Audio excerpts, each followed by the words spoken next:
welcome to the Vermilion Local School District Board of Education regular meeting. Today is Monday, February 8th. Justin, if you would call the roll, please. Mrs. Stepp. Yes, here. Mr. Johnson. Here. Mrs. Russell. Here. Mr. Hiddenville. Here. Mrs. Ennis. Here. All members present. Please rise and join us for the Pledge of Allegiance, followed by a moment of silence.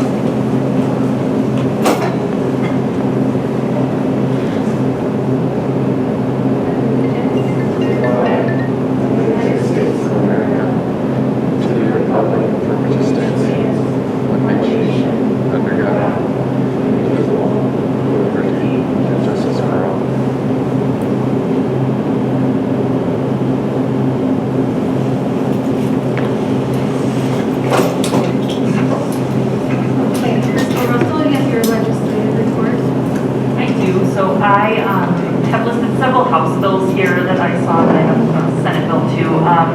Most of these are just coming up for first hearing, so they're just kind of in those beginning phases.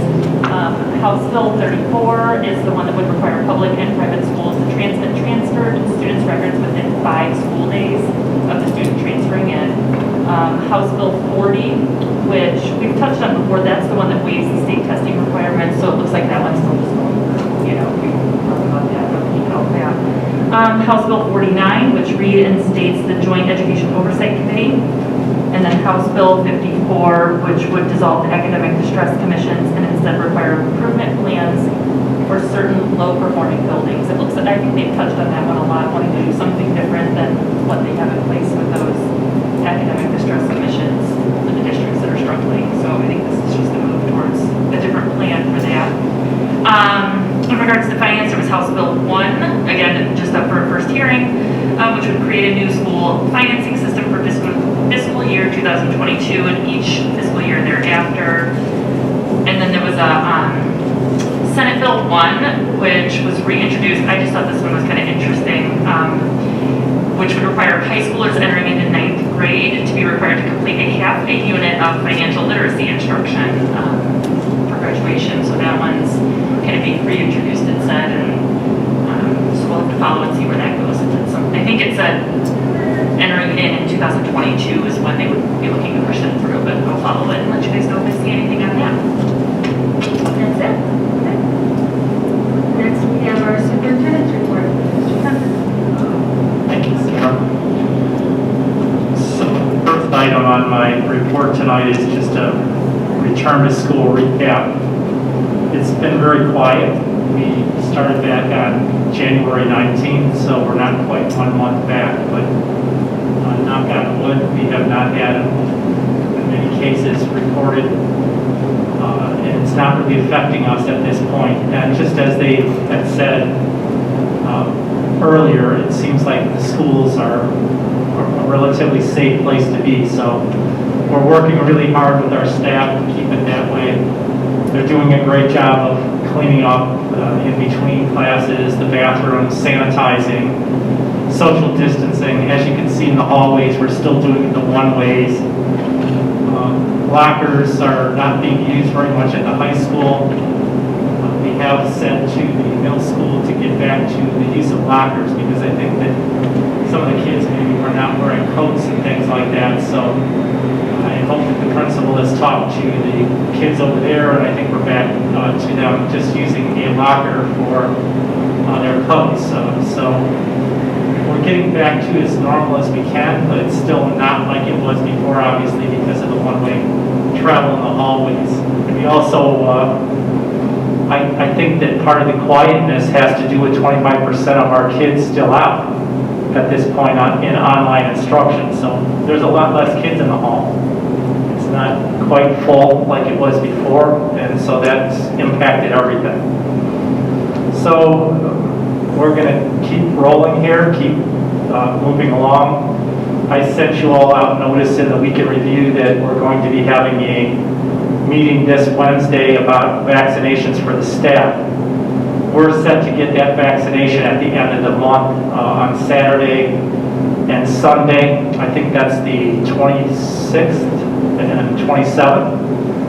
I don't have the calendar in front of me, but I think I recall those 2 days. It's a Saturday and a Sunday. And we're going to be talking, though, about that this Wednesday to be sure that that's still the plan and the dates have not changed. Our staff had to do a recount, so to speak, or they had to report back into us whether or not they were still going to take that shot based on the fact that it might fall the second shot depending on which shot is given. Because there's either a 21 or a 28-day lag time in between the shots, and if it ends up being the Moderna shot, which I think has the longer lag time, that could affect the spring break. And unfortunately, then that could be an issue. I know in Lorain County they've made some adjustments for that. I don't know whether or not we're going to be able to do that, and I'll find out more about that from the health commissioner and our superintendent's meeting that we're going to have on Wednesday. So I'll report that out to the board and let you know what's happening with the vaccines and how that's going. And our staff, of course, is eager to see what happens with those shots. From what I'm hearing in Lorain County, it's probably going to be the Pfizer shot, which is the 21-day lag in between. We're kind of hoping the same thing, because then that wouldn't affect the lag time for us as much. It wouldn't affect the spring break and things like that. So we'll see. We're waiting to see what's going to happen with that. Next item on my report is the crisis report. I let you all know that actually it was a week ago today that in the middle school we had a unfortunate incident of a bomb threat that was called in, and we've done quite a bit of debriefing over that incident in the last week. Actually took place last week then, once that event happened. And we did see, just like anything else, that perfection did not occur. As much as we would have liked to see it be perfect, it was not.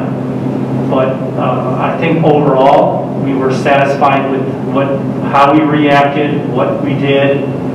We kept the kids calm and safe. That was the main thing. So we did find small little ways, though, that we could have communicated better, done a few things a little bit better.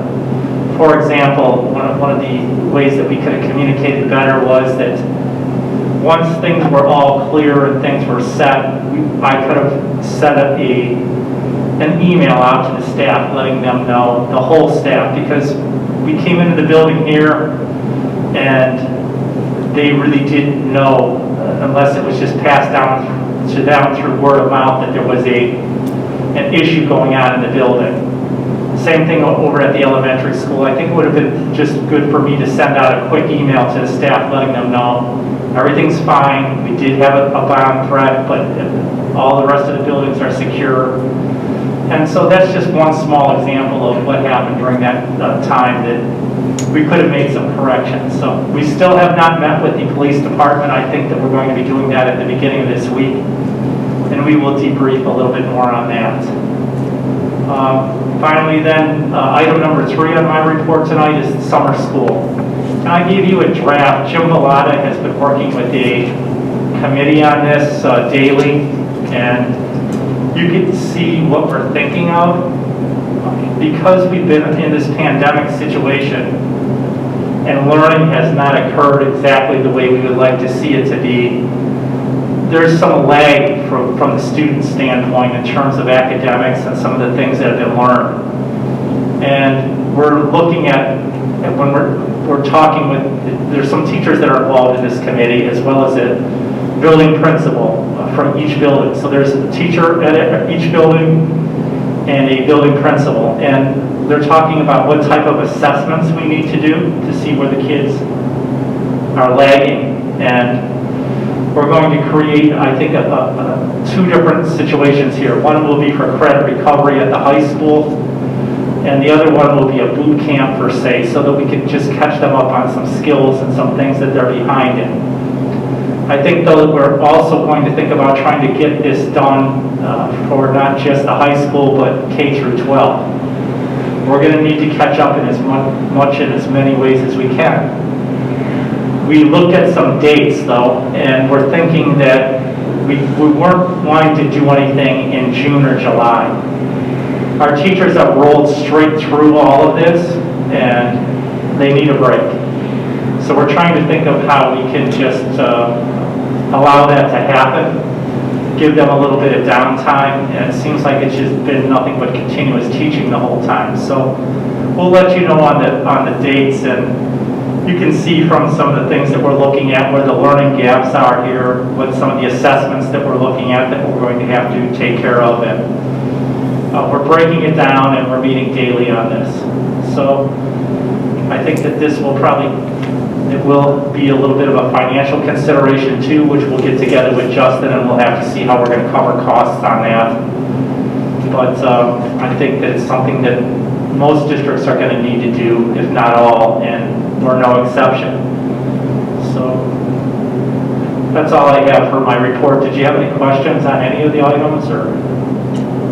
Is the summer school for all of our students? Yes. Would it be mandatory, just like at school, or?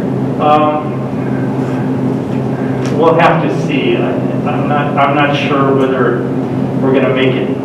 If someone's that far behind, like in a credit recovery situation, or in danger of failing, yes, we're going to want to make that mandatory and make sure that we're catching that person off, because we just don't want them to have to stay back a grade or anything like that. So we'll work though with the families as cooperatively as we can and find ways to make that as painless as possible. So,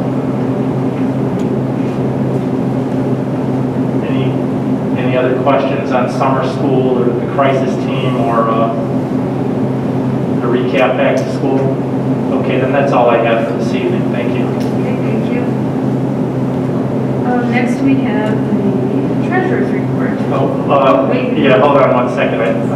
That's not all I had. I had item 4 and 5 here. Sorry. We've got item number 4, a 1-year additional duties contract for the 2020-21 school year to Kurt Habermill as the co-assistant baseball coach at level 15. I'll second. Justin, you want me to call the roll, or?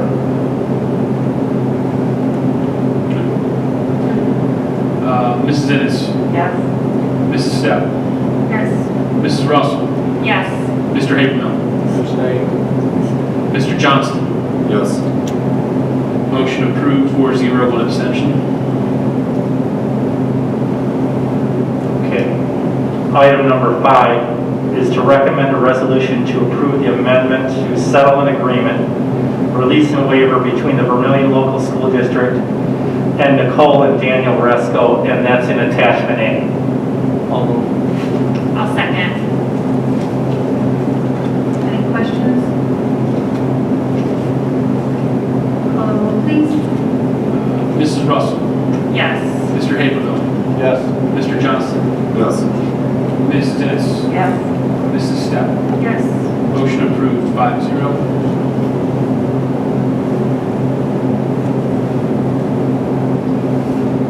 Okay, now we have the treasurer's report. Justin. Thank you. Number 1, recommend a resolution for the board to approve the financial report for January 31st, 2021, and that is attachment B. I'll second. Any questions on that? Call the roll. Can we go through it? You're gonna walk. Oh, yeah. That's okay. All right, going through the general fund revenue for the month, through the month of January, the district has received $12.2 million in general fund revenue compared to $12.3 million at this time last year, $12.25 in 19, $12.2 in 18, and $12 million in 17. So as you can see, our revenue is right on pace where it historically has been. Moving on to food service revenue. Through January, we've received $212,000 in food service revenue, compared to $324,000 at this time last year, $371,000 in 19, $382,000 in 18, and $386,000 $364,017. So again, our food service program has been greatly affected by COVID-19. It has not been producing the same number of meals as it historically has when all students were in person. However, with students back in person, I'm believing that the fund should stabilize the remainder of the school year, and we should finish with a positive cash balance at the end of the school year. Moving on to all funds by revenue.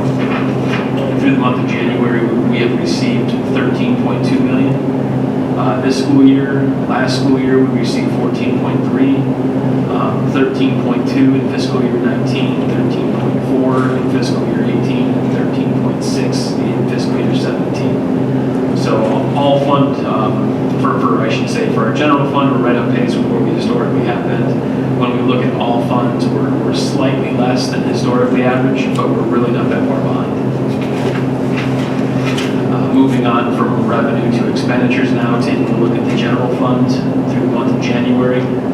We've expended $14.2 million compared to $14.5 at this time last year, $13.1 in 19, $14 million in 18, $14 million in 17. So again, we're just slightly on pace to spend a little bit more than we have historically. Moving on to food service, through the month of January, we've expended $336,000 this year compared to $508,000 last year, $312,000 in 19, $378,000 in 18, and $339,000 in 17. So when we look at our expenditures, we're historically slightly less than we historically have been as well. And when we look at all funds by expenditure, through the month of January, we've expended $15.7 million from all funds, compared to $16.8 at this time last year, $14.3 in 19, $15.6 in 18, and $15.6 again in 17. So again, historically, we're again right on pace where we typically have been in the past. And then lastly, we want to take a look at cash. For the general fund through the month of January, we have a total of $14 million in cash compared to $13.9 at this time last year, $13.6 in 19, $12.1 in 18, and $11.9 in 17. Looking at cash for food service, through the month of January, we have a total of $50,000 compared to $194,000 at this time last year, $359,000 in 19, $271,000 in 18, and $245,000 in 17. So again, we're seeing the hit from not receiving that revenue on the cash side here, but again, we should finish that cash positive by the end of the year. Excuse me. And then we want to take a look at all cash. Through January, we have a total of $16.9 million in all cash, compared to $17 million at this time last year, $16.8 in 19, $15.4 in 18, and $15.2 in 17.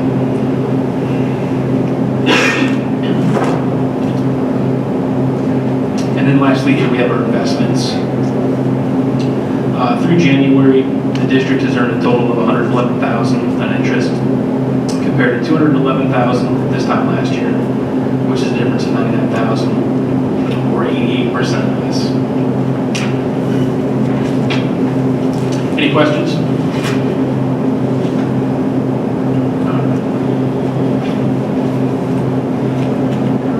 Call the roll? All right, Mrs. Stepp, Yes. Mrs. Russell, Yes. Mr. Habermill, Yes. Mr. Johnston, Yes. Mrs. Ennis. Yes. Motion approved 5-0. Number 2, recommend a resolution for the board to approve the following donations. $100 from Harbor Town Marine and Flag to the special education program. $648.09 from athletic boosters to youth football. $500 from Michael Sanderson Memorial Fund. And $3,897.70. And $314 from the Vermilion Education Foundation. I'll move. I'll second. Sir,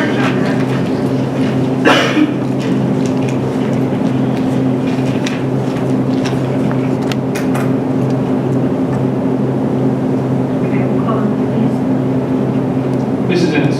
Yes. Mrs. Stepp. Yes. Mrs. Russell. Yes. Mr. Habermill. Yes. Mr. Johnston. Yes. Motion approved 5-0. Number 3, recommend a resolution for the board to approve the professional accounting services of James Zupka, CPA, from June 30th, 2021 through June 30th, 2025 for updated capital assets and depreciation schedules, cost not to exceed $4,000 annual, and that's attachment C. I'll move. I'll second. This is just part of our yearly financial audit. They'll just go through and take a look at our capital assets, update things, and also go through our depreciation schedule. Call the roll, please. Mr. Johnston. Yes. Mrs. Ennis. Yes. Mrs. Stepp. Yes. Mrs. Russell. Yes. Mr. Habermill. Yes. Motion approved 5-0.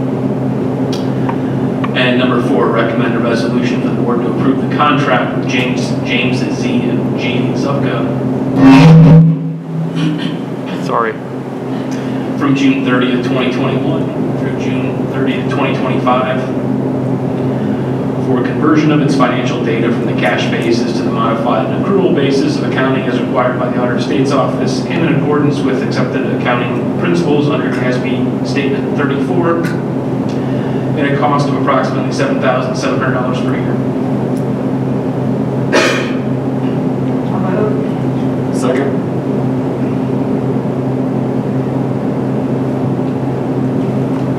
Any questions? Call the roll, please. Mr. Habermill. Yes. Mr. Johnston. Yes. Mrs. Ennis. Yes. Mrs. Stepp. Yes. Mrs. Russell. Yes. Motion approved 5-0. And number 5, recommend a resolution for the board to approve the increase of substitute bus monitors and substitute cafeteria playground monitors to $8.80 per hour to reflect the increase of minimum wage. I'll move. I'll second.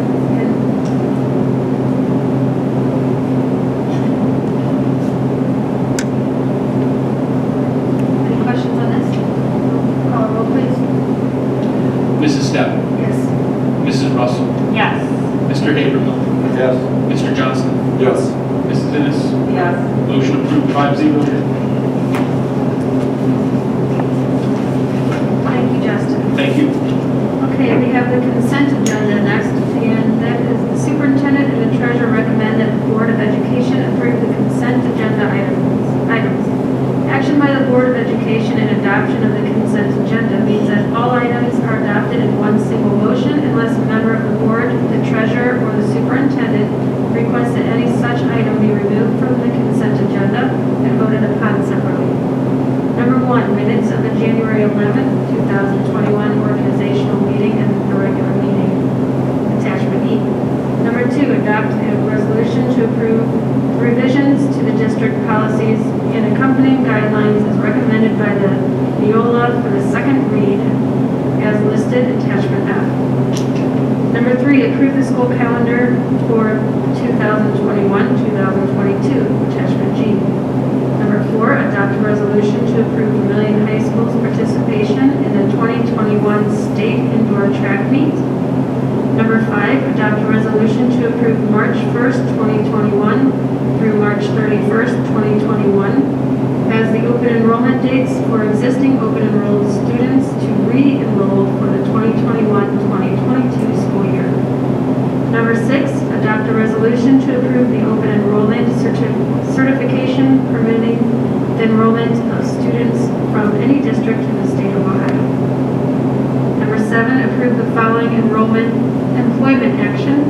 Resignation of Trenton Shaw, an SMS monitor, to take full-time position as custodian effective January 8th, 2021. Number 8, 1-year classified contract for the contract school year to Adriana Nigro, monitor SMS, Natalie Studler, monitor SMS, Jennifer Fox, food service at SMS, and William Stark, custodian at VHS.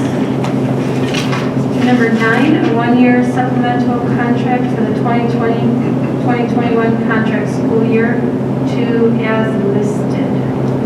Number 10, one-year additional duties contract for the 2020 to 2021 contract school year to Michael DeGidio, assistant baseball coach, Brandon Gilbert, assistant baseball coach, Jeffrey Keck, head baseball coach, and Adam Beckwith, BHS boys assistant tennis coach.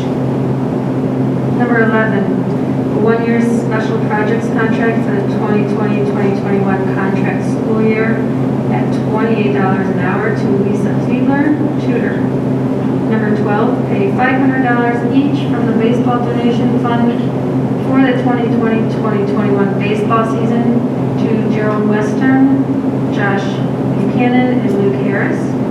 And number 13, health and wellness coach for 16 weeks at $40 an hour through grants awarded from the EC Mental Health Board and Addition Board and the OMHAS Prevention Funds to Kelly Spettle and Jordan Overholzer. And anything to be removed? No?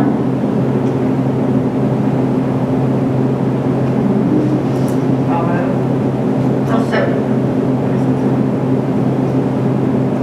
Any questions?